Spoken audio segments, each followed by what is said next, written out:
Forgiveness is a given, suffering is not. Heaven Letter number 5890. January 9, 2017. On one hand, you don't ask enough of life. You settle for too little. On the other hand, you demand too much.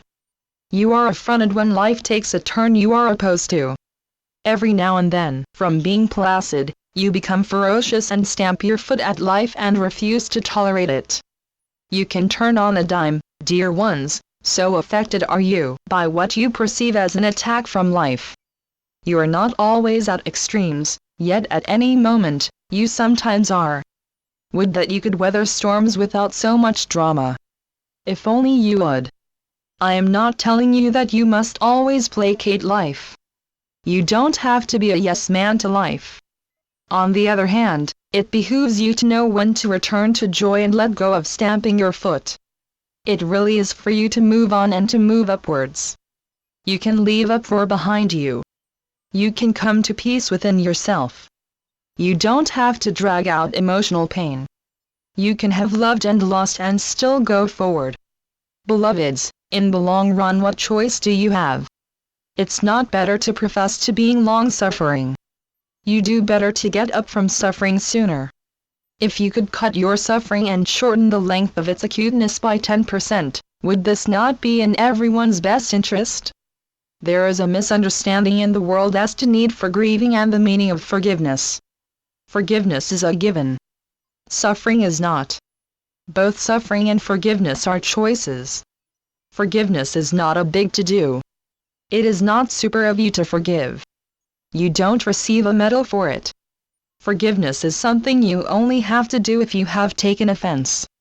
If you did not take life so personally, so directed at you, so offensive, what would you have to forgive anyway?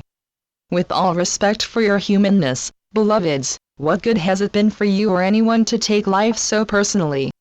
You are not here on earth to collect offenses. If you are here on earth to collect anything, then let's say you are to collect greater vision. When did the great ones require retribution from anyone before they could love?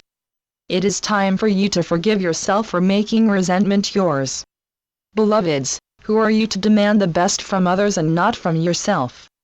It is an offense toward humanity and to me, to hold anything against another. Every other is a part of you. In a sense, everyone on earth is a poor fool who has gone out into the world with blinders. Your saving grace is that you gain from experience. You learn where the road to joy is, and you take it. No longer do you stay on the road where joy is not. Do you find joy in holding something against another? What crime has another committed but the crime of ignorance? And, tell me, what is thinking that you, by a special dispensation, are holy to forgive someone for being a human being? Do you begin to spot some arrogance here? What is arrogance anyway but a form of ego, I might ask? When you act high and mighty, how are you blessing the world or anyone in it? Certainly you are not acting in your own best interest. What has happened to your loving your neighbor? What has happened to loving your brothers and sisters? What has happened to loving yourself? Forgive everyone now for everything. What else is there for you to do? Come on, get off your high horse, and set the world free. Channeled by Gloria Wendroff. heavenletters.org